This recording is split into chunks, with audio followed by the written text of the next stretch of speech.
spirit of 1.8 million West Virginians wills you to victory. Other places have pro teams, but in this state, the Mountaineers are a way of life. When I competed and wore that number, I competed for the state and for the people, not just for the university. Now, let's roll out the carpet and bring on the Mountaineers. Pittsburgh's three. Yes! Alexander. Robinson comes forward. It's a dunk right in his pin. Send it in, Joe. Butler into the lane, into traffic. It goes again. West Virginia has won its first Big East championship. So long, Big Blue. Hello, Golden Blue. The West Virginia Mountaineers are going to the Final Four.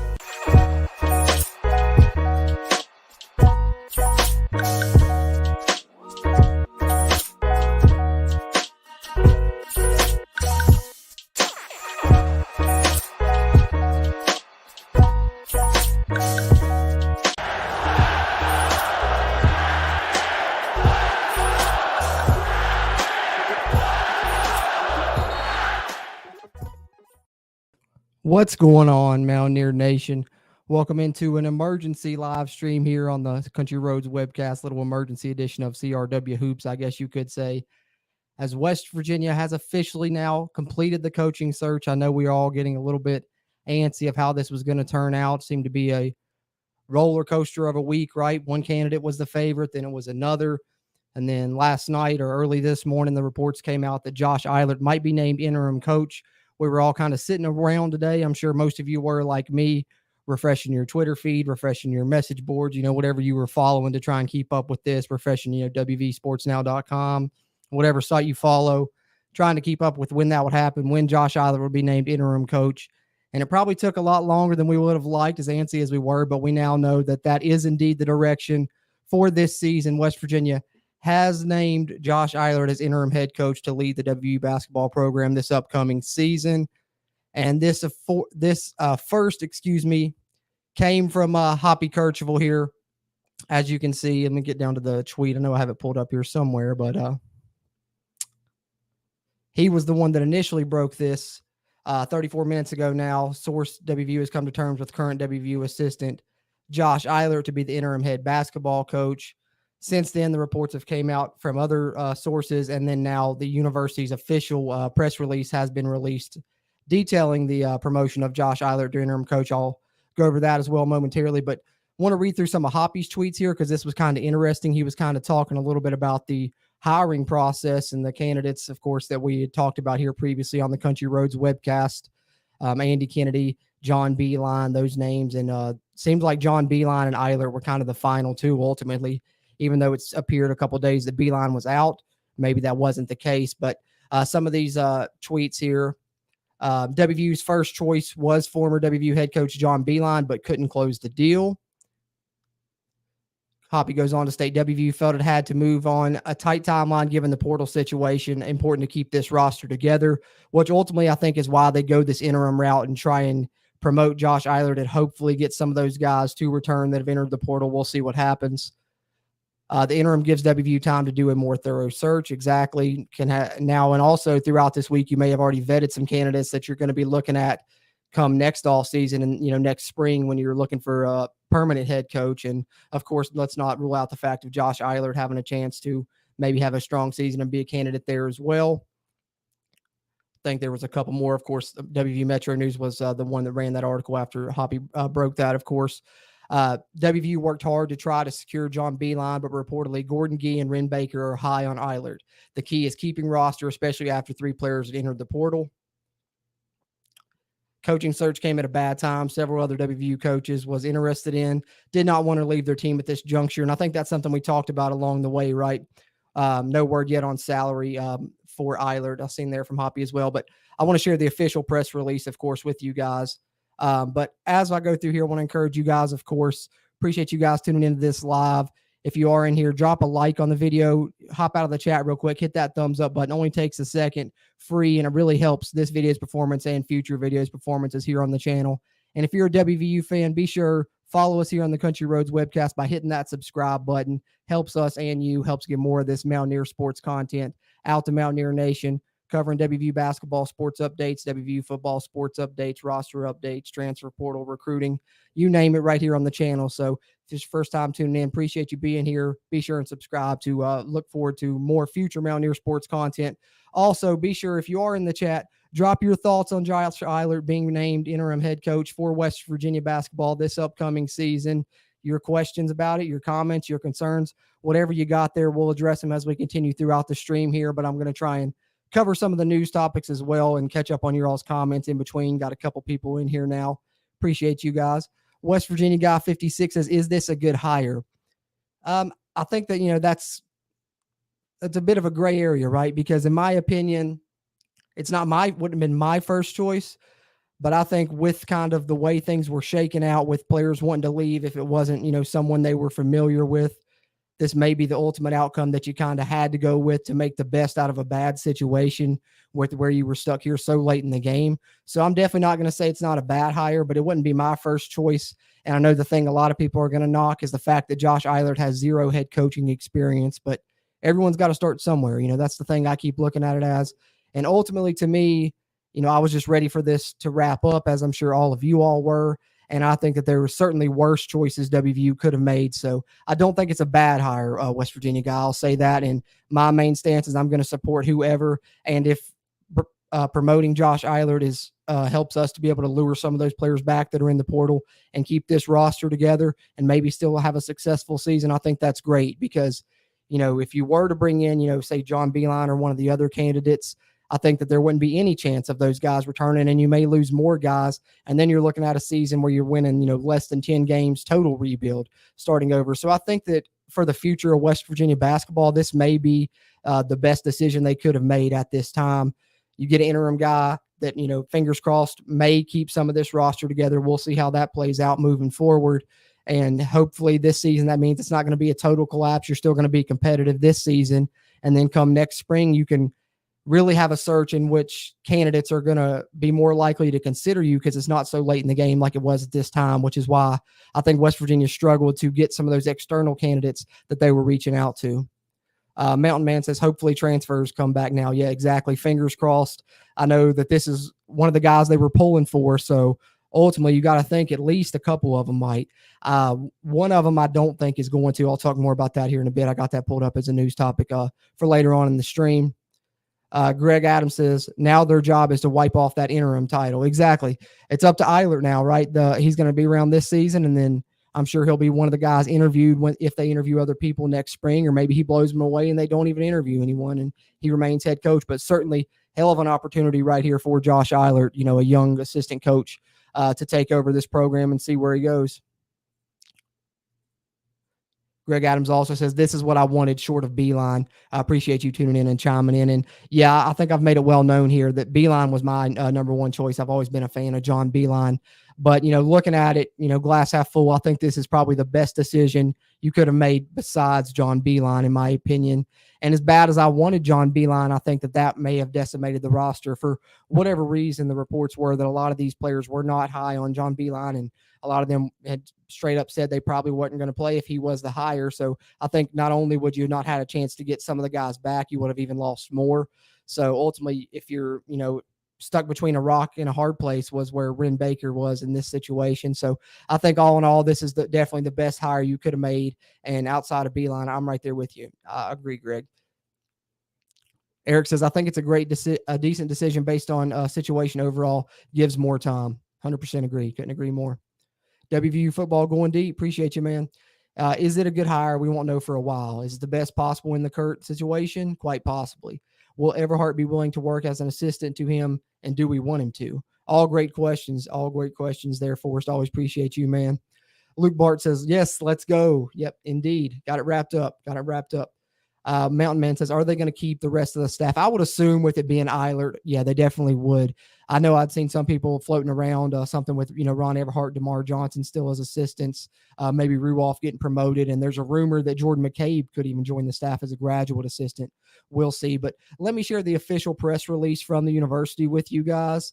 And then we'll touch on some more news topics, of course, and continue drop your questions, comments, concerns as we go throughout here. I'll address all your thoughts as much as possible. But definitely want to touch on the main news, the reason that we're all here, of course, what we've been waiting for. And I'm glad it actually happened on the day that I was off for once. Usually it happens on a day that I'm working. And today, the later it got in the day, I was concerned it wasn't going to happen. So finally it broke, and I tried to get on here as quick as I could. But Eilert named interim head men's basketball coach over here. This is the official press release from the university on WVUsports.com from Brian Messerly. Josh Eilert has spent the last 16 seasons on the Mountaineer basketball staff, has now been named head men's basketball coach at West Virginia University for an interim period. Vice President and Director of Athletics Ren Baker announced today.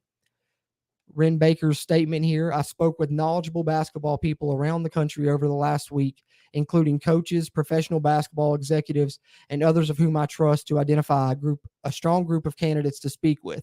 Ultimately, what I came to recognize was that conducting this search in late June was difficult for many of our candidates, and also it put our talented student athletes at a real disadvantage. With that said, we will conduct our national search at the conclusion of the 2023-2024 season. So interesting after this time that they kind of come to that conclusion, because I know initially when this first happened and they kind of spoke to the players, I think that's one of the things that they first told them was that they were not going to go interim. They were going to look for go on a national search and bring in a guy. So maybe in these few days in which they tried that and filling it out, they learned, just what Ren Baker stated there, that just this late in the game, none of these candidates, excuse me.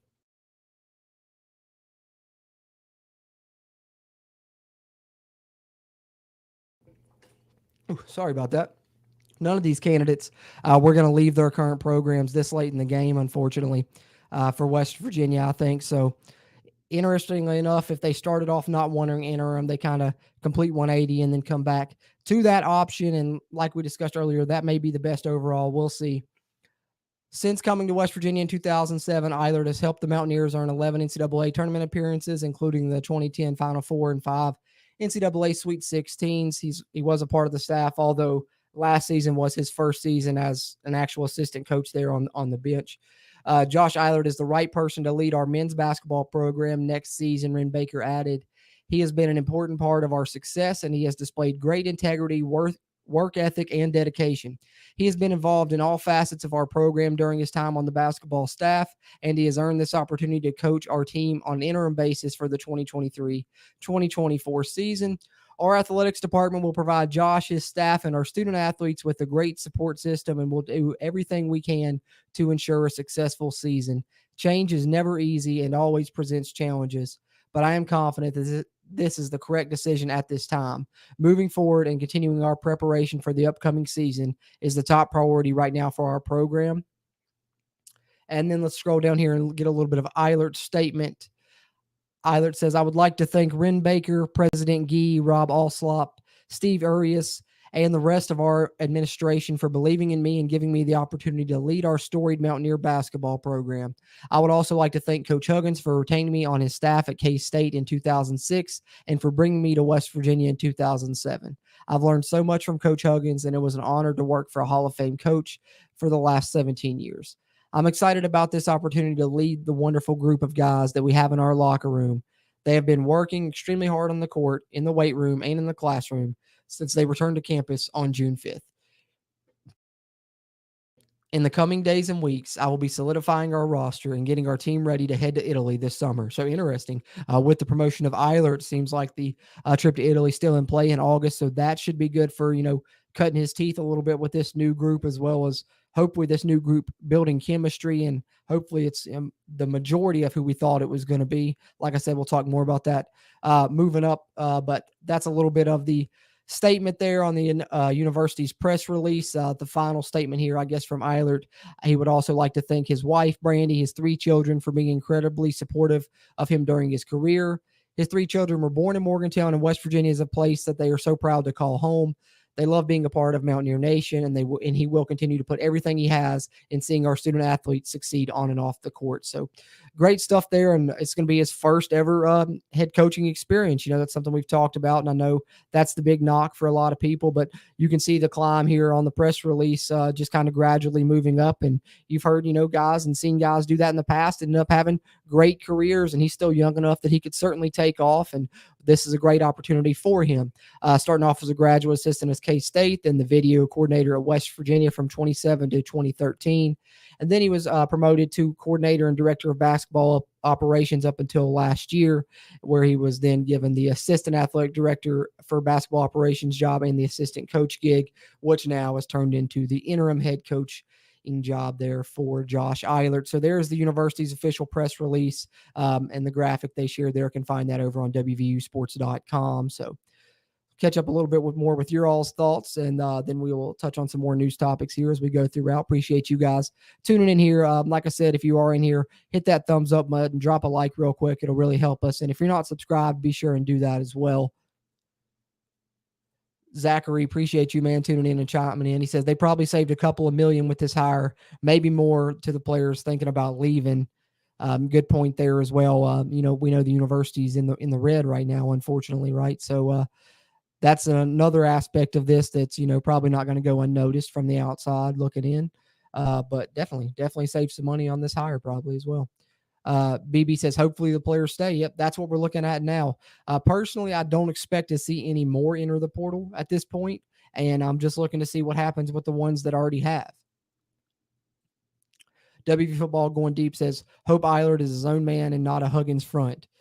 That's the concern, right? And that's kind of the interesting part of this whole situation. And you've heard it brought up a little bit. I don't know how much truth there is to it, but people are saying this is just a way for Huggins to be, in the coach's ear without, still being involved with the program, just kind of doing it through a back channel. I don't know how close they are really. I'm sure, he mentioned him in a statement there. So that's interesting. I'm sure people are going to point that out that are buying into that conspiracy theory. Like I said, I'm just going to support whoever it is, and it is Eilert. So hopefully it ends up being the best for the program. And I hope that there's not a bit of a power struggle going on, right, with Huggins trying to stay in and stuff. But there certainly have been reports of that. I believe I didn't go through all of Hoppy's tweets there, but I believe if you go look on his Twitter on some of those I was scrolling through, he even references that later on there as well. Maybe I'll try and pull that up here in a bit as well. But David Football Going Deep says, also hope Eilert coaches players as a team, not just five egos in matching uniforms, which would mean he breaks from Huggins. Good point. I see what you're saying there. Greg Adams says coach pay does not equate to NIL. Yeah, exactly. That's the one thing that I wanted to add to that. Those are two separate things, but it does equate to the university, and that, dude, according to reports, the numbers are not looking good there monetarily. And some people are thinking, President Gee may come under fire here in the near future. I don't know. Like I said, I don't like to, say that I'm in the know or speculate. I just like to come on here and, share the things with you guys that I see and talk about the news with you guys. That's why, on the channel, it says, sports updates, news updates, because I try and wait till things are official or at least close to official before, sharing them. But other than that, anything that we talk about is just pure speculation and fun. And that's, of course, the whole enjoyment that we get out of this, right, of doing this. But let's see what else we got here. The transfers. That's what I wanted to get into, because out of the ones that left, we know Trey Mitchell was first, and then he was followed shortly thereafter by Joe Toussaint and Kerr Kriisa. And I know people are talking about, with it being Josh Eilert, that they're expecting some of these transfers to return. And I think that there's a good possibility of that happening. But if I'm just, placing my bets, I think that there's a good chance Kerr Kriisa and Joe return. I think Trey Mitchell may be heading to Kentucky. This is heated up awfully quick. I believe his visit is happening either today or tomorrow. Let me see. His visit to Kentucky later today. So so he's visiting Kentucky today. And some people have, I think I even saw a tweet. I don't know if it was from a reputable source or not, saying that they're even expecting that he may enroll in classes at Kentucky by Monday. So even with Josh Eilert being promoted, I don't know if Trey Mitchell is going to return to West Virginia. It seems like he may be on his way to Kentucky, as we kind of talked about in the video when I put out the news in regards to his transfer when it was first reported and then became official that morning, that we knew Kentucky was the team that had reached out to him, which is crazy to me that, it's going to happen to West Virginia again. But we'll see how West Virginia bounces back. Now that we have a coach in place and going to have a staff in place, we can get back into the portal. Hopefully not only bring back the guys that we have in there in Kirk Risa, Joe Toussaint, and we'll see what happens with Trey. But there are also other guys that we're after as well still in that portal. And in regards to that, let me share this as well, coming from WV Sports Now. Since we're talking about transfer news a little bit, we know West Virginia is going to have a spot or two left at least. Now, they were already targeting people without those spots available, but we know that they have still been in contact with Paul McCahey through all of this, even once Huggins was gone. This article came after that, post Huggins resignation. West Virginia was still in contact with Paul McCahey, the talented Rutgers transfer guard, 6'7" guy. I think we've reported on him on the past here in the channel. But he's visited Washington earlier this week, and I think WVU is probably going to be back in play in short order now that we have the coach in line. So we'll see what happens if he ends up being a transfer that West Virginia is able to reel in. But if you're looking at guys West Virginia's after, he's one. I don't know the status of Alexis Yetna, I believe was another one that they were after, more of a forward. And they were looking for one to maybe, spell Trey Mitchell or split time with him. But now they may be even looking for a replacement for Trey Mitchell there. So West Virginia is certainly going to still add at least a couple more portal pieces. Is something that we can look forward to now that we allegedly have this staff in place. But catch up on some more comments here with you guys. Baxter Mallory says, it doesn't matter if Hugs is or isn't in his ear. It's an interim tag. If he succeeds, he will get a chance. If not, they can plan who they want to go after. Yeah, great point. I mean, in the end, it doesn't matter. And in the end, are we ever going to know if he is or not? Probably not. It's just something fun to talk about, I guess. But, to me, I think, like you said, doesn't matter. Because in my opinion, if we win, I could care less how it's happening. As if Josh Eilert's successful and we got a great roster and we're winning games and competing in the Big 12, I'm all for however it's happening, right? And I'm sure most of you all would agree, but appreciate you guys that have tuned in thus far. I want to encourage you, everyone else that's in here as well. Don't be shy. Hop in the chat. Love to hear everyone's thoughts on this decision of promoting Josh Eilert to interim head coach, or even anything else you want to talk about as well as we continue throughout here. Any questions, comments, concerns you got, I'll try and address them all. Appreciate everyone that's hopped in here and watching this live. I'm going to take a swig of water, and then I've got some other news topics I'm going to pull up and touch on as well.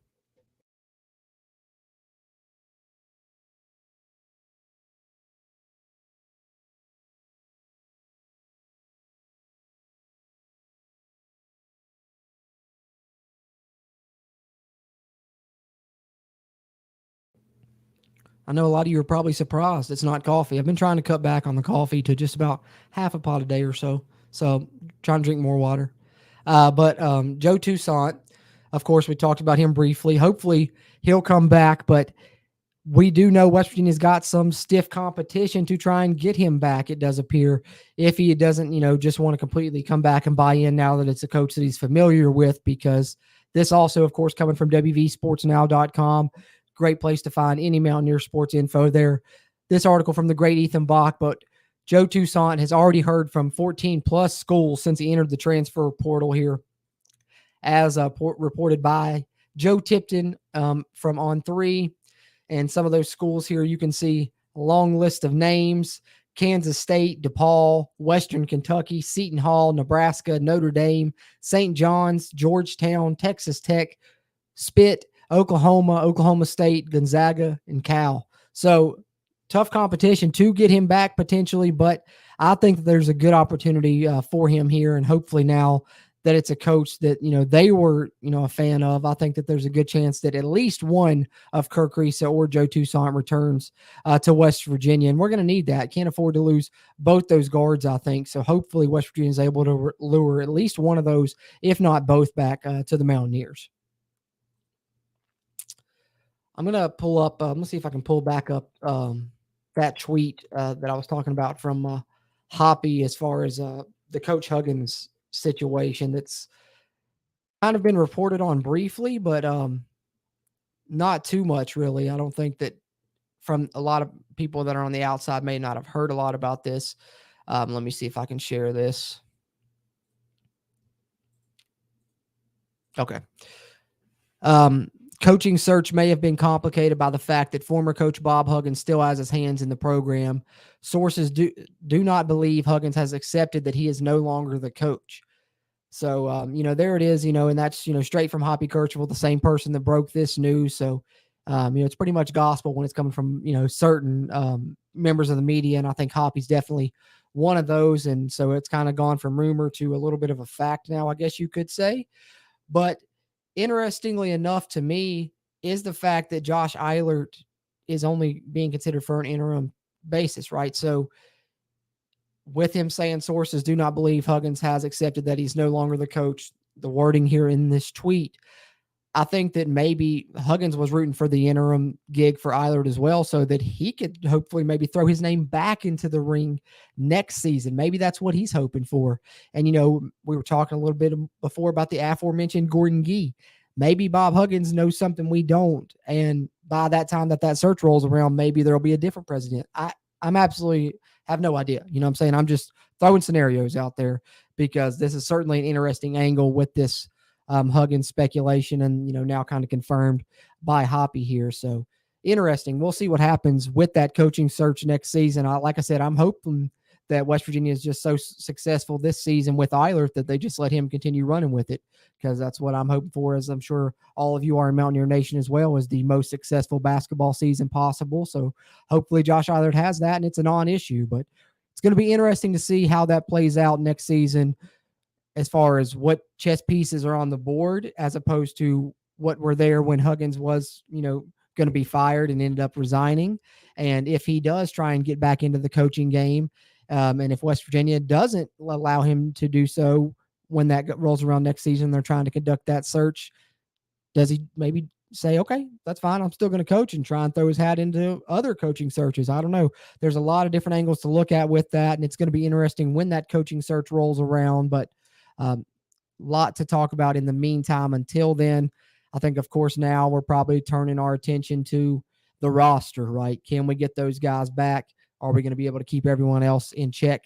I believe that we will. I think that everyone else that's on the roster that hasn't left now should stay. I know I talked in the past year about the reports of Raekwon Battle, Jesse Edwards, and Jose Perez waiting to see who was hired till they made their decision on to enter the transfer portal or not. And I think now, knowing that it's Josh Eilert, I wouldn't expect any of those three to enter the portal. So we'll see what happens with that moving forward. Braxton asks, is everyone in the portal coming back to WVU? I wish I had a definitive answer for you on that, Braxton. I can't say for sure right now. It's a lot of speculation going around, of course, but I know that Josh Eilert was, of course, a coach that they wanted. So you would think that at least, one or two of those may return to West Virginia. We'll see what happens. Seeing on Twitter now somebody sharing that Joe Toussaint liked the tweet of Josh Eilert being named interim men's basketball coach. So that's maybe a good sign for Joe Toussaint to return. And like I said, I think Kirk Kriisa, maybe there's an opportunity for him as well. But I do not feel as confident, I guess I should say, about Trey Mitchell returning. I think that, maybe Kentucky is in his ear heavily. We've seen Calipari do this in the past for West Virginia. So it's a toss-up, man. I wish I had a more definitive answer for you. I think if I'm betting, I think West Virginia gets at least one of the guards back. You're either going to get Joe Toussaint or Kirk Kriisa back.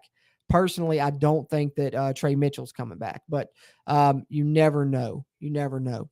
Let me pull up this and see if there's any other news in regards to that right now.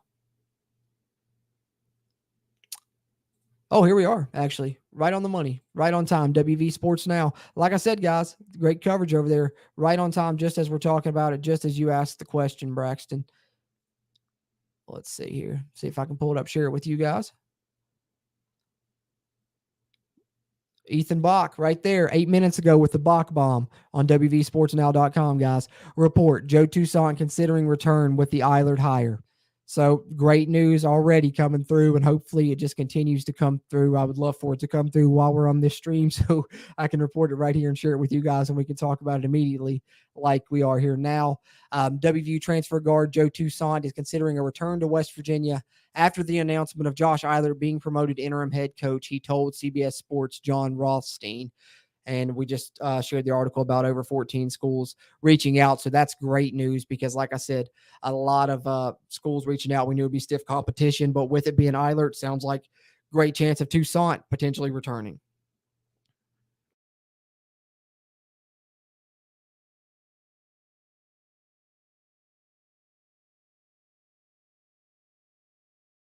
Sorry about that, guys. Trying to pull up this other article here.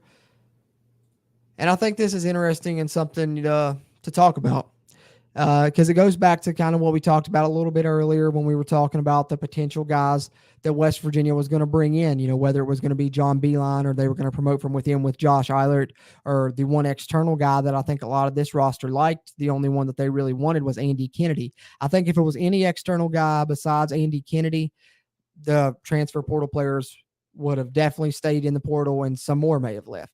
And I think, if that goes for John Beilein or anyone really for that matter, maybe an exception for Jared Calhoun, but I don't think that he was really strongly considered as much as Kennedy, Beilein, other names that you've heard. And of course, Josh Eilert now. But it's interesting to think about the fact that those players apparently didn't want to play for Beilein, which to me is very confusing. Beilein's an amazing coach. And, I've been on record saying was my favorite candidate. And I thought the best of the bunch. And so that's why I said earlier, they put, Ren Baker in between a rock and a hard place. And that's what I talked about in our video when we were talking about John Beilein, when he was kind of believed to be the top guy, that it was really interesting to me that the day that the news kind of came out that he was believed to be the favorite was the day that you started seeing players hit the portal. So, it was almost like, and there's probably a better term to use, but it's almost like holding them hostage, right? Like, we're going to enter the portal. If we don't like the hire, we're staying. If we do, we're coming back. And so at that point, if you're West Virginia's athletic director, what do you do? And I'm sure that's kind of what Ethan Bach is touching on here in this article. WVU players won the hiring battle in Josh Eilert, but at what cost? I think ultimately it just depends on what you're looking at here, I guess. Would it be better for the future of West Virginia to have a head coach with experience, even if it blows up the roster this season and you struggle this season? I don't know, because now you're not going to blow up that roster and hopefully you're not going to struggle this season, but you have a head coach with zero head coaching experience. And that's something people from the outside may look down on. I'm not knocking Josh Eilert by any means. I've said it before and I'll say it again. I'll support whoever it is, and it is Eilert, and I'm there cheering on every game. But that's going to be the knock, is zero head coaching experience. Let's see what Ethan has to say here in this article. West Virginia has been in search of a men's basketball coach since Bob Huggins resigned last weekend, conducted a national search, but ultimately decided to stay in-house. WVU took a week to promote Eilert to an interim role, but it was following the departures of Trey Mitchell, Kirk Risa, and Joe Toussaint to the transfer portal. Can Eilert keep this current situation stable? It sounds like it was the best chance out of all the possibilities. 100% agree there. I think best chance to bring those guys back, best chance to keep everyone else, had to make this move. It was reported on Thursday night that Mitchell would enter the transfer portal. Mitchell has the option to return to West Virginia, but appears to show intentions of playing his final season of college elsewhere. So it appears that Ethan kind of feels like Trey is not one of the ones that's going to come back either there, just kind of reading in between the lines. Mitchell's decision started a domino effect as guards Creasa and Toussaint entered the following day. Eilert will have to do his best job at retaining the players fully and settling everyone down from the chaotic week. Eilert and director of recruiting Jay Kuntz will attempt to get the Mountaineer trio to exit the portal, but it may be too late.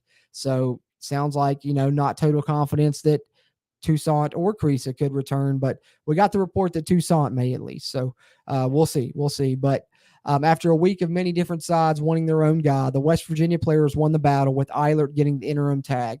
Sources tell WV Sports Now that the players were in favor of an internal hire all week.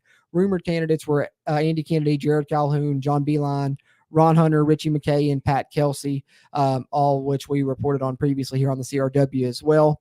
It reached a point on Thursday where the team just wanted a coach in the position. For the short-term hire, Eilert was the safest pick and gives the university a whole season to watch for candidates.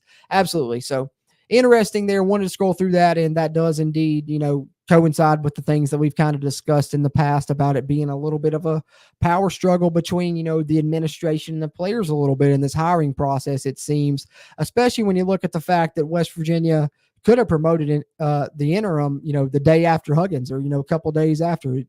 It's just interesting that, they went through the search just to come back to this point. And I get that it's late in the game and what Bryn Baker's saying, that any of the external candidates at this point didn't want to come to West Virginia this late in the game. But you also got to kind of wonder why they didn't expect that going in. And if I don't know, hindsight's 2020, I guess, and just kind of talking about it. But it's certainly interesting to me the way this panned out. And hopefully, with it being Eilert, we do get, close as possible to what we believe to be the full roster before Huggins' departure, save for Trey Mitchell. Like I said, I'm not that confident that he's coming back. But interestingly enough, if the players, were doing what they did to try and get Eilert the job, they certainly got it. And we'll see how it pans out for West Virginia. And I'm behind the players. I'm behind Eilert, and I'm rooting for them this season. And we'll see how it plays out. But really interesting coaching search, the way it panned out, I guess you could say. Very, very interesting.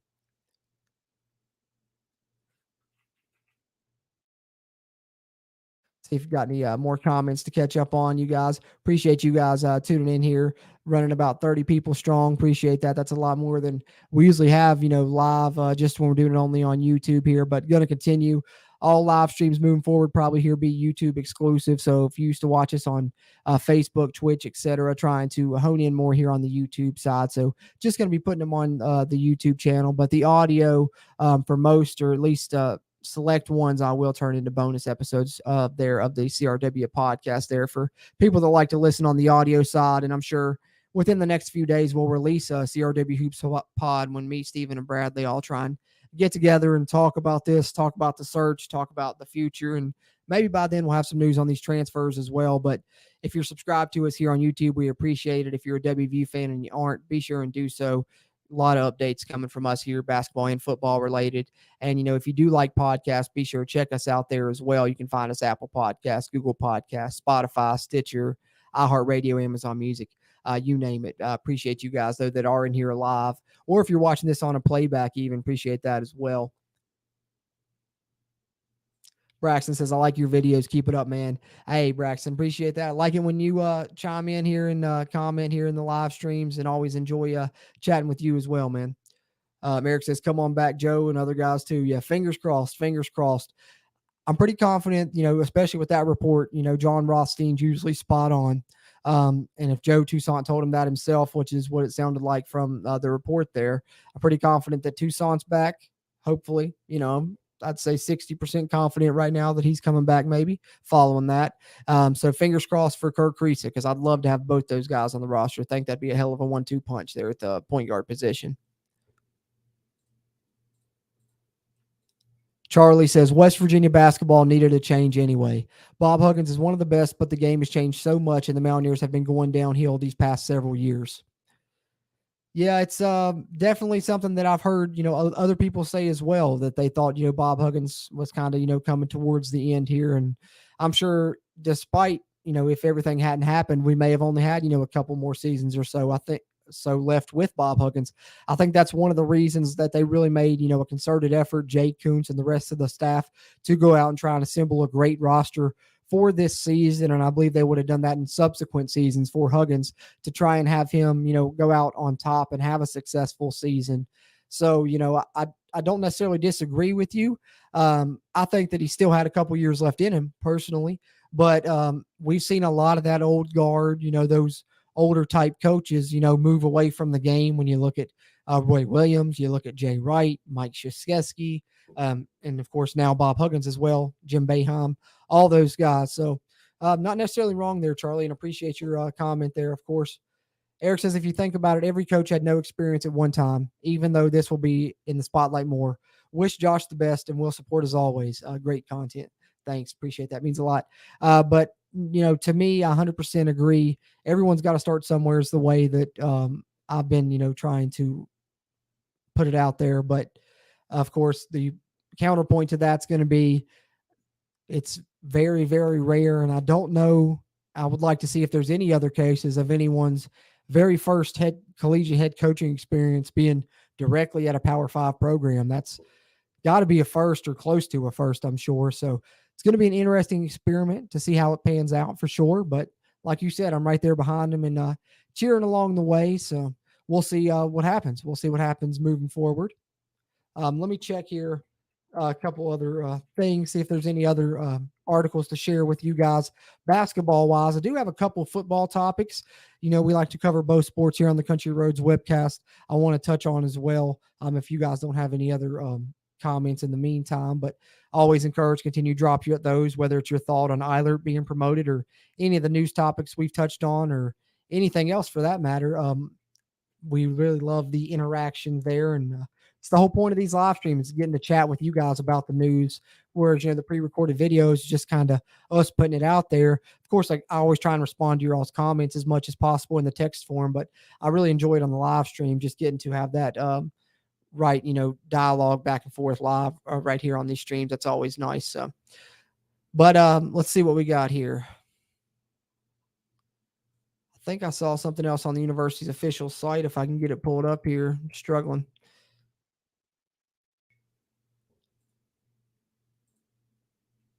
Bear with me, guys.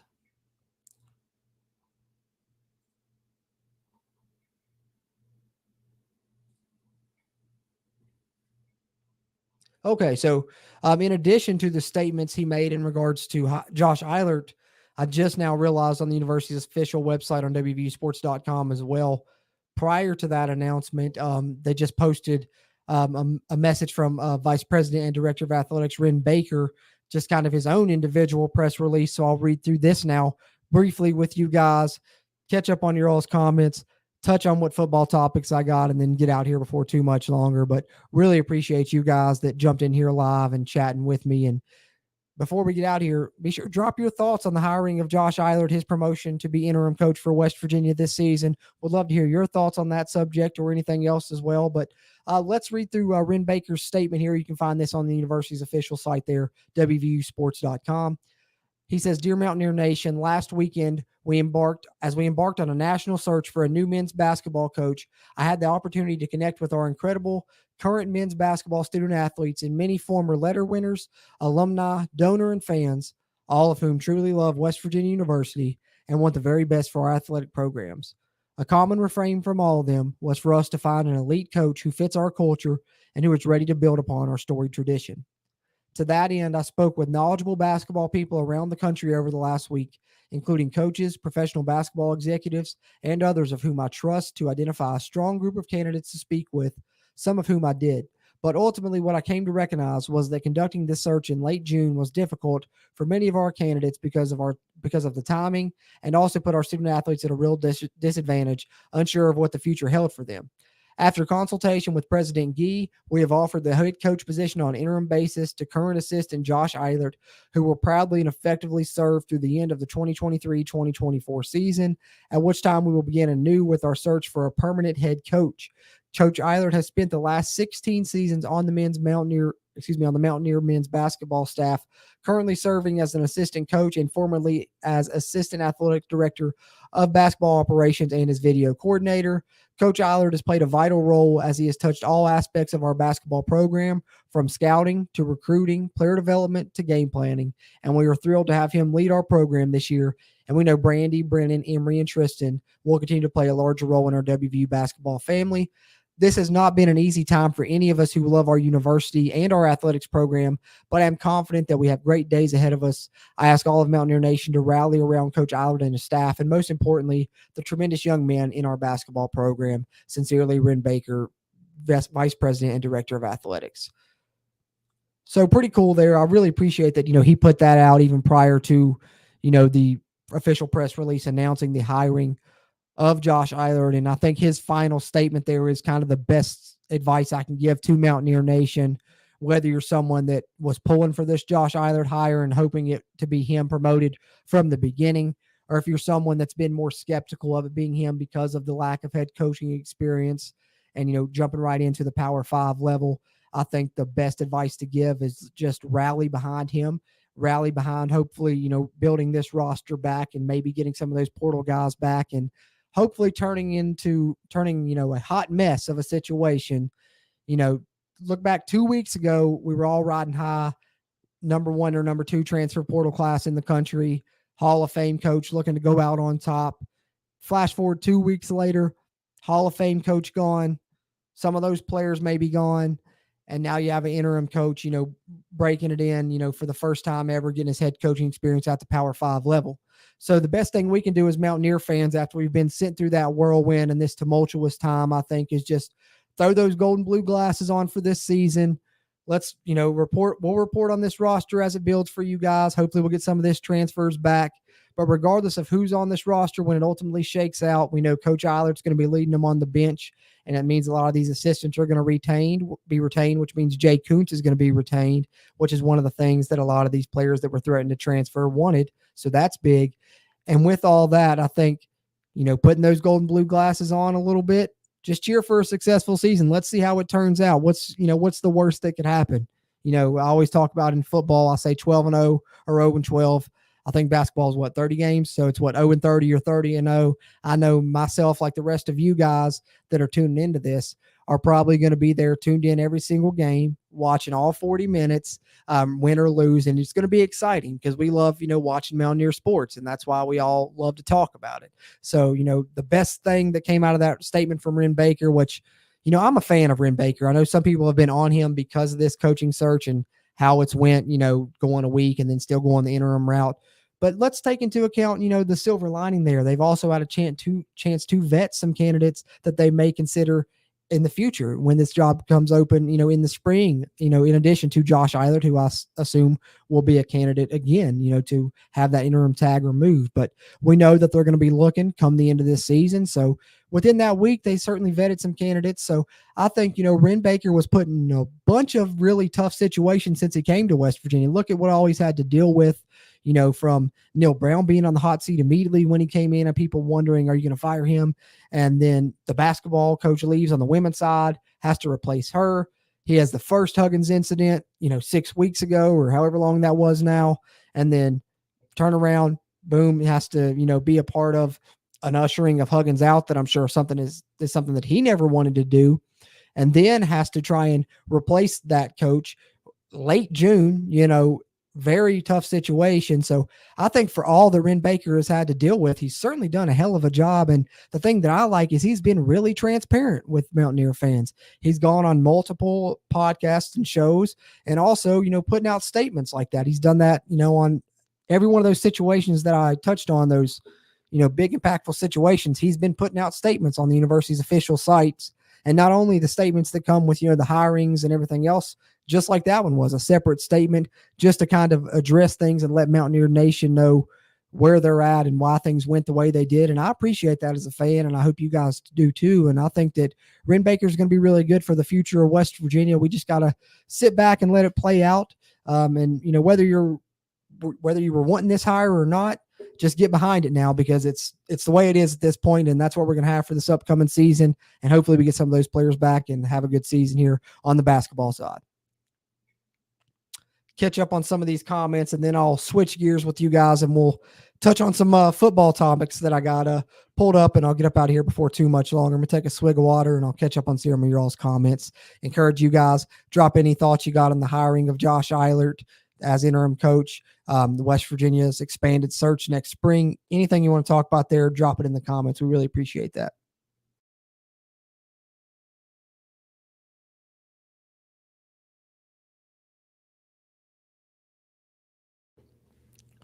All right. Appreciate you guys.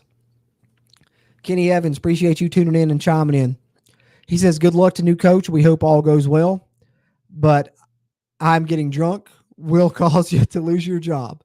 I will buy Brown a beer. Always, I think it's, but if getting drunk will cause you to lose your job, I will buy Brown a beer.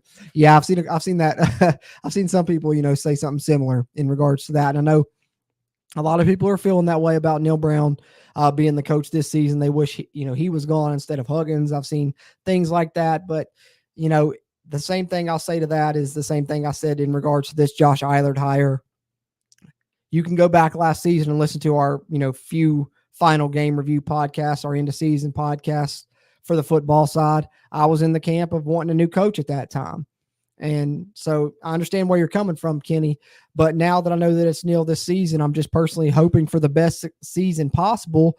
And, if that means him turning around and staying on with the program, that's great. I just want whatever's the most successful for West Virginia. And so I'm hoping we win, 7, 8, 9 games this year. And he remains. And, he proves me wrong and a lot of people wrong. But if not, I'll cheer for whoever the coach ends up being there too.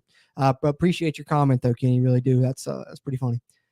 G Smyrna 746 says, what's going on with Trey Mitchell? G Smyrna, from what I know, he's pretty much all but gone to Kentucky. Like I said, purely speculation. I just try and, share with you guys what I read myself. But from what I've seen, it doesn't appear that people are too confident that he's one that could potentially return for West Virginia. But we'll see. We'll see what happens. You never know. You never know moving forward. But I don't think Trey Mitchell's returning. I think that Trey Mitchell's going to follow in the footsteps of Oscar Tshiebwe and end up at Kentucky. But I've been wrong before. I may be wrong again. But as far as the players that have entered the portal, I think Joe Toussaint, I don't know if you got to see that earlier, G Smyrna, but it has already been reported that he told CBS Sports' John Rothstein that he's now considering returning to West Virginia with Josh Eilert being the hire. So I think there's a good chance of Toussaint coming back, and hopefully the same goes for Kerr Kriisa now. Eric says, we still have a talented team and hope we get a little more depth at point guard. Don't think Trey leaving will hurt much, in my opinion. I've heard a lot of other people share that. I think that last season was a bit of a mixed bag. Started kind of hot. The middle of the season really was a down spot. And then towards the end, he had some good efforts, especially rebounding, which was something I thought he struggled with a lot through the earlier part of the season. But I think that West Virginia was looking for somebody to bring in to kind of split minutes with him a little bit anyway. And maybe with his departure now, West Virginia could pull in an even bigger transfer portal piece because they wouldn't be having to split those minutes with Trey, and they would be maybe getting starters minutes. I know that Kumwa, who was one of the players West Virginia was after at that position, I think that's ultimately what hurt West Virginia was he didn't know if he would be starting over Trey Mitchell or if he would be coming off the bench behind Trey Mitchell, and he had a ton of teams after him. He was one of the top remaining players in the portal. So I think that ultimately is why, West Virginia kind of had to bow out of those sweepstakes for his services. But now with Mitchell gone, West Virginia should be able to get another decent 4 out of the portal as one of those pieces that they're going to bring in, with the 2 or 3 remaining transfer spots that they now have.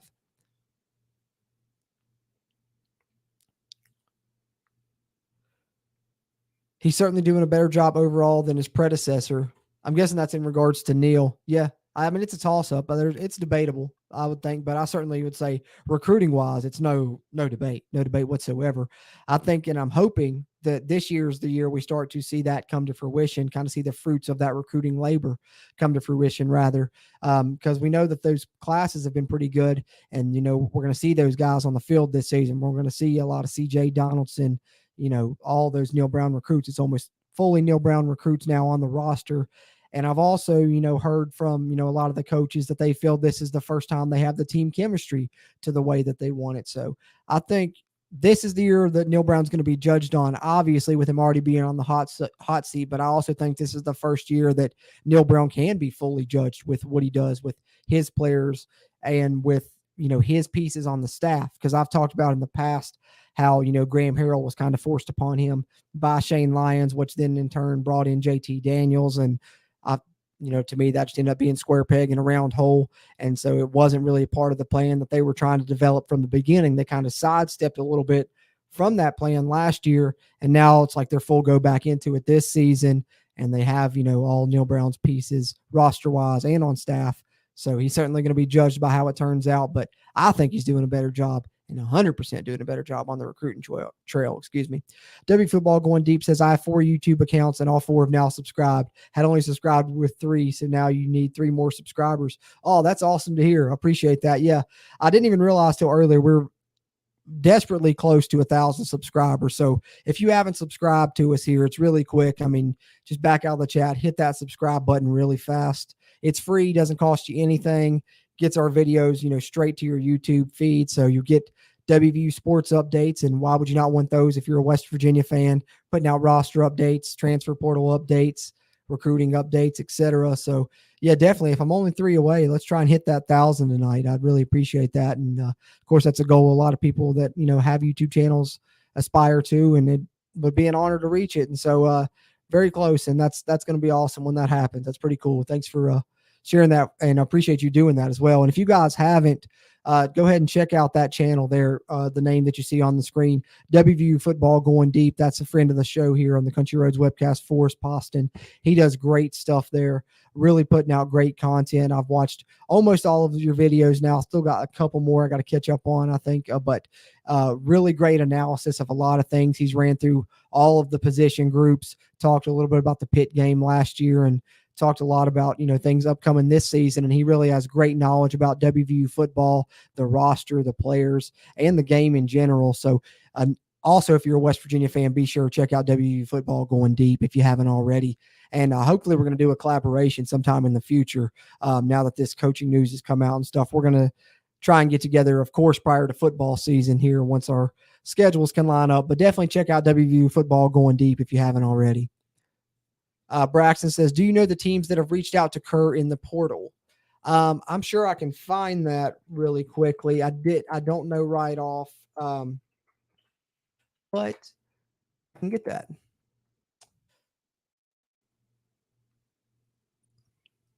Possibly. I might have lied to you.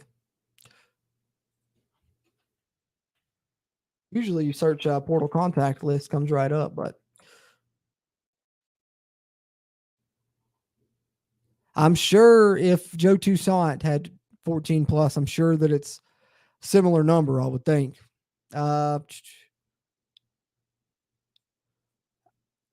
Article here on Sports Illustrated I'm reading doesn't list all the targets, but this was from when he entered. Says Memphis, Cincinnati, and Nebraska reported potential destinations, but don't see the full list of the teams that have contacted him anywhere on here right now, but I'm sure it's double digits, I would say, Braxton. So definitely going to be competition there as well, but hoping for the best. Definitely, I think, need to at least get Toussaint or Creasa back. Need to have those guards.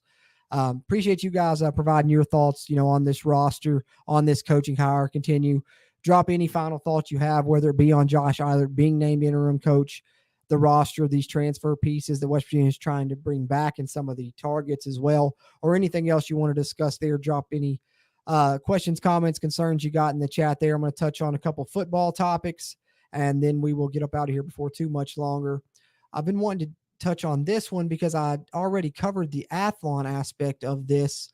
Let me see if I can pull this up here. I'm just going to pull up the tweet from the official page there, the WV Football's official page on Twitter, at WV Football, if you guys aren't following it. But I know I did a video on the channel when Athlon Sports released their All-American teams, rather. And I know Zach Frazier was first team there, and he is yet again on another first-team All-American list. This time it's the Phil Steele preseason magazine. So two of the major preseason magazine publications, both listing Zach Frazier as first-team All-American. That goes right in line with what we've heard from this coaching staff, with him being one of the best centers in college football this season. So Zach Frazier, first-team All-American on Phil Steele's list. C.J. Donaldson, second team. Oh, excuse me. This is all Big 12. Pardon me. I do believe Zach Frazier was on the All-American list, though, as well. But this is the all Big 12 team. Excuse me, though. Phil Steele's all Big 12 team. Zach Frazier, first team center. C.J. Donaldson, second team running back. You get two players on the third team there, Doug Nestor and Jashawn Polk at kick returner. Like I said, that I believe is one of the main reasons West Virginia brought him in. I think he's going to be a weapon as a return man for the Mountaineers. And then a few guys on the fourth team, Wyatt Milam at offensive tackle, another West Virginia native there. Sean Martin at defensive end. Shout out Bluefield High School, my alma mater. Aubrey Burks at safety and Oliver Straw at punter. So interesting that two of the three players that I've talked about defensively that I feel like will be factors for West Virginia making this preseason Big 12 team, the one missing there being Lee Koba, because I've talked about, in my opinion, something that's going to improve this West Virginia defense, save for also the great additions they've made in the transfer portal at the cornerback position. But I think West Virginia has a solid player that can be a leader at each level of the defense. Sean Martin on the defensive line, Aubrey Burks in the secondary, as referenced here in the All Big 12 team, and then Lee Koba there at the linebacker level. So I think at each level, West Virginia has a really strong player, and I think this is going to be an improved defense. And this offense, I think people are underestimating how good it can be with as strong as I'm expecting this offensive line to be. I think it's going to be the best at West Virginia since 2016. And you love that 3 West Virginia natives are starting on it and are on the All Big 12 team, both on Phil Steele and Athlon Sports. So that's one football topic I wanted to cover. The only other one was about the quarterback situation at West Virginia. Of course, is something that's a hot topic throughout the offseason. We know it is a competition between Garrett Green and Nico Marchiol, but Garrett Green apparently is a little bit highly thought of around the country, more so than maybe we expected, because Garrett Green has been invited to compete in the Manning Skills Academy there. I think I can't remember. I think JT Daniels may have done this, or was it Will Greer? One of the former West Virginia quarterbacks did this as well, but I believe it's only 40 quarterbacks in the country that get invited to participate in the Manning Passing Academy every offseason. So pretty good honor for Garrett Green here. And like I said, seems to be pretty highly thought of, around the conference and the country maybe. But as you see from this article on WVSportsNow.com by the great Mike Ostie, Garrett Green will take place in the prestigious event run by Executive Director Archie Manning and Senior Associate Directors Cooper and former NFL quarterbacks Eli and Peyton, of course. West Virginia quarterback in the midst of a competition for the starting role will be joining 40 other quarterbacks at Nicholls State University in Louisiana. So I believe this may have maybe this weekend happening, actually. Yeah, this tweet was June 22nd. So right now, as we speak, and tomorrow probably, Garrett Green is in Louisiana at the Manning Passing Academy. So pretty cool when you see the tweet there put out by the university with the graphic. One of only 40 quarterbacks participating in the Manning Passing Academy. So does that bode well for Garrett Green winning the job? Who knows? Who knows? That'll be something that we talk about a lot here continuing throughout the offseason. And I'm sure we'll have plenty of football topics to talk about continuing there. And definitely a lot to talk about basketball-wise. Hopefully we get some good news on these transfers returning to West Virginia. Stay tuned to us here at the Country Roads webcast. We'll put out videos on those and hopefully do another live stream here in about a week or so, chat with you guys more once more news comes out about which players are going to be on this basketball roster and more football news to touch on as well. Hopefully get some more good recruiting news in the coming days and can do a live stream and chat with you guys about all those topics. But like I said, in the meantime, be sure to subscribe to us here on YouTube. Like this video if you're watching it live or if you're watching it on a playback. We're going to have plenty of pre-recorded content coming out and hopefully more live streams in the near future. Also a podcast episode on the CRW Hoop side, I'm sure, concerning this hire coming in the next few days. So be on the lookout for that. But that's pretty much all I got news-wise. So I'm going to catch up on your all's comments. So if you haven't yet, drop your final thoughts on the promotion of Josh Eilert to be the interim head coach of West Virginia men's basketball for this upcoming season, or anything else you want to chat about real quick before we get out here. But appreciate everyone that's tuned in here live and chatted, as West Virginia has finally announced that they do have a coach for the upcoming men's basketball season, albeit at an interim tag. It is Josh Eilert. So we will see how that pans out and hoping for the best. WVU football going deep says Montre Miller ranks as one of the best corners in the Big 12 based on PFF scoring. And I'm so glad that you said that, because that is another thing that I was going to share with you guys. As I saw that tweeted out earlier today, and I really appreciate that. WVU football going deep. I've shared in the past, and that goes right along with what I'm talking about, West Virginia bringing in corners, and you guys have heard me talk about Montre Miller a lot since we brought him in. I brought up that stat of over 800 snaps at the collegiate level, never committed one pass interference penalty. I've told people to go watch the Kent State game against Georgia from last season, where they actually played Georgia better than a lot of teams did, and he has done great with his Power 5 matchups. I think he's a really good corner that West Virginia has brought in. And, people are kind of sleeping on that transfer addition. And I've also covered these top PFF grades because we've seen West Virginia defenders pop up on here, surprisingly, to some that, thinks West Virginia's defense is going to struggle yet again, I guess. Some of the others that I've shared have not been as surprising, with Zach Frazier ranking at the top of, some of the offensive line lists. But in the past, I've shared that the highest graded returning safety in the Big 12, according to PFF, Aubrey Burks. And Aubrey Burks is also the highest graded Power 5 safety returning in the country, according to PFF. But as far as that secondary is concerned for West Virginia, we know it needs to improve. We got a good one there at Aubrey Burks at safety, but cornerback is where we really need to focus. And I think they've done a good job adding some players that are going to help there.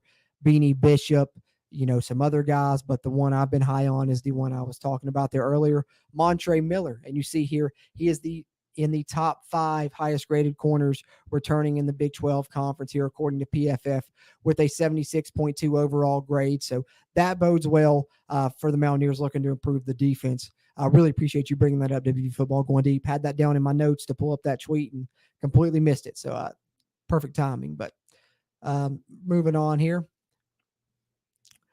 G Smarna 746 says he believes Daggy went to it. It may have been. I don't know. I know West Virginia had somebody recently that did. WV Football Going Deep says Green had always had the full package, run and pass in the physical aspect. It was just the mental side, decision-making / defense reading that he had issues with. 100% agree. I think that, it was one of those things where he was, just looking at his first read. If it's not there, he panics, takes off, gets out of the pocket. And now I think he's came to the point where he can go fully through all of his progressions in that passing scheme. And, I'm sure they may have even, done some things to help him with that. I know I'm a Carolina Panthers fan, and I know when Cam Newton first got there, they really simplified things to where he only had to read like one side of the field, and it really paid dividends for his rookie year there. But so who knows? I'm sure they've done some things to really help Garrett, but I know to the naked eye, to me, just a layman watching, in the spring, he certainly looked, night and day difference, and I've heard reports of the same. So I think that he has a great chance in this competition, but we know Nico was highly touted as well. So I'm excited to see how it turns out, but Garrett Green certainly looks improved to me as well. Braxton says, do you think we get any commitments for W football this month and next month? Absolutely. Absolutely think we're going to see more roll in.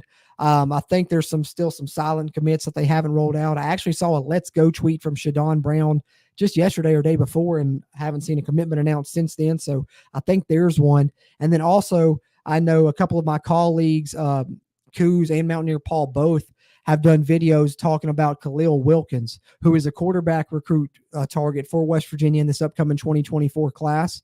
I know people are high on Samaj Jones, a 4-star recruit, and West Virginia is still in the running for him. He's actually announcing his decision next Friday, by the way, so be on the lookout for that. West Virginia is in the running for that 4-star quarterback. But Khalil Wilkins recently was out of 7-on-7 camp for West Virginia. Looks really great throwing the football. There's video of it you guys can look up. He looks like he has a great arm. Left-handed quarterback. Tall guy, 6'5", I believe. I think he only weighs about 180, 190 right now, so he definitely would have to put some weight on, but decent straight line speed as well, and looks like he has a strong arm, tight spiral. So he's another quarterback West Virginia is targeting, and, I think that doesn't mean that Samaj Jones is ruled out, and maybe they would take 2 quarterbacks in this class, but also maybe West Virginia knows something we don't with Samaj Jones' commitment date set for next Friday. Maybe he's already told them, and maybe that's why they're buying in more to Wilkins. But I also think Wilkins just really impressed them. But I don't know who some of the others will be right off the top of my head right now. But Braxton, I can tell you I would not be surprised to see a commitment come from Khalil Wilkins and West Virginia add a quarterback to the 2024 class in the near future.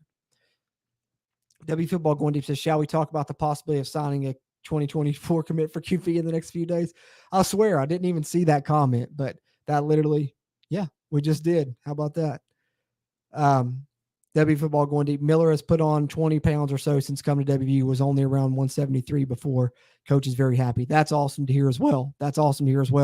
I'm glad, because I'm sure they're going to need him to hold up with some press man if they're going to try and do a little bit of that again this year. I know that was something that they had said last season they were going to try and do. Didn't work out the best, so we'll see where that plans out. DWH Teacher, don't think I've seen you in here before. Appreciate you tuning in and chiming in. He says he thinks Neil will have a good year. Neil's a class act. Couldn't agree more. 100% class act. Love the guy as a person. Hopefully the wins come as a coach, because I'm fully behind him in every other aspect of him as a coach, really, for the most part. I mean, well, I shouldn't say every other aspect. There's been some things I've harped on here on the channel in the past, game management, stuff like that. But recruiting, the way he runs the program, the way he is in interviews, the type of person he seems to be, like a class act, like you said. Love all that about him. To me, the only thing that he's missing is wins, which unfortunately is the most important thing in this business. So hopefully those wins do come this year. And I, fingers crossed, I'm starting to get very quietly optimistic myself, DWH teacher, excuse me. I think that people are really, sleeping on this West Virginia team. They're getting a lot of negative press from, the national media. And I hope that they're using that as bulletin board material, because one thing we know about West Virginia, they always play best as the underdog, right? So they're certainly going to have the opportunity to harness that role this season. They're projected to have 4.5 wins at most by DraftKings Sportsbook. You've heard, people talk about them being compared as a MAC team in that anonymous Big 12 coaches survey. You just saw this past week Herb Street come out and on Pat McAfee show down West Virginia say he'd give Pat McAfee anything he wants if West Virginia wins more than 6 games. So I think that the fact that West Virginia has kind of the roster that Neil Brown has been wanting since he came to West Virginia, and he's said as much. He just did a tour talking on multiple different West Virginia podcasts. You can find interviews with him. Did one over on WVSportsNow.com. Great one with Mike Ostie. But he's always wanted and been a fan of dual threat quarterbacks. That's why that's what they're targeting now. That's what's on the roster. But they just didn't have that luxury. And he talked about that. They just kind of had to go with what they could go with when they came in 2019. And unfortunately, they've kind of struggled on offense a little bit. But throughout that time, they've been building this offensive line. And this offensive line is going to be really good this season. They have those dual threat quarterbacks. They have a great running back room.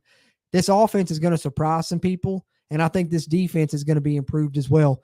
To me, it just hinges on how much improvement can this defense make. Because I honestly think this offense is going to be good enough to win you games if the passing game comes along the way that I'm expecting it to, with Devin Carter and Cole Taylor added as great receiving additions. But, I'm right there with you, DWH teacher. I'm sipping the Kool-Aid a little bit the more further and further we get throughout this offseason and the closer we get to the start of fall camp. I think that this team could be one that, runs under the radar and really surprises some people. W Football Going Deep says they tried to use a smaller playbook for Green in 21. It didn't work. I think it's just time, and maybe Reagan made that difference. Great point. Could be. But I agree. It's definitely time. Kenny Evans says, if drinking gets you fired, I'm going to buy Brown a cold one. Yeah, there it is. That's the one he was trying to make earlier. Appreciate you getting that joke in, Kenny.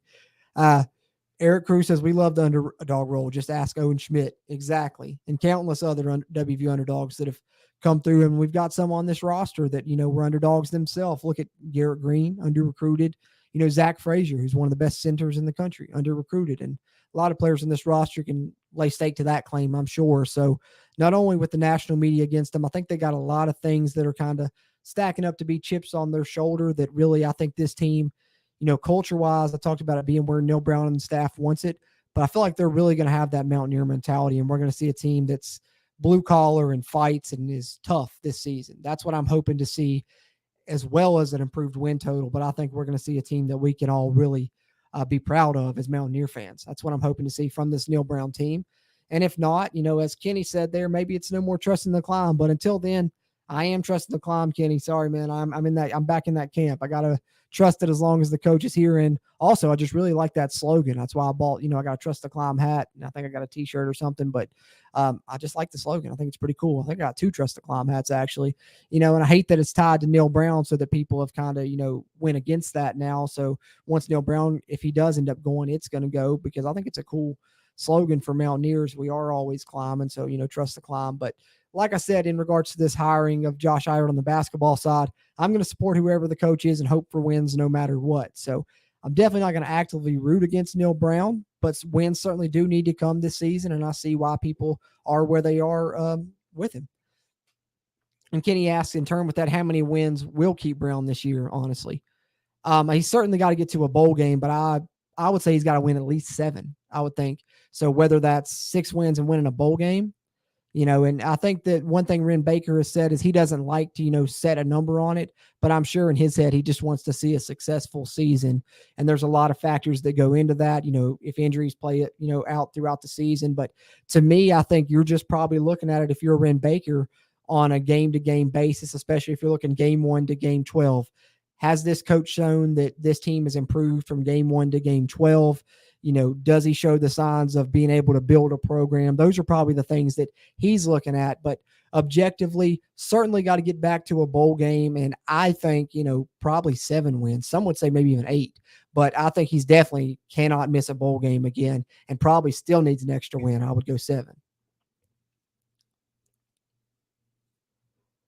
Silas, what's going on, man? Appreciate you. I haven't seen you in a while. Appreciate you tuning in and chiming in.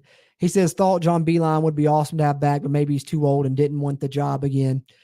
Yeah, I touched on it a little bit earlier, Silas. I think it's a lot of different factors. I think ultimately what it seems like is that the athletic department was stuck between a rock and a hard place, because by the sounds of things, if it would have been John Beilein or really any other external candidate, we would have lost a lot of the roster.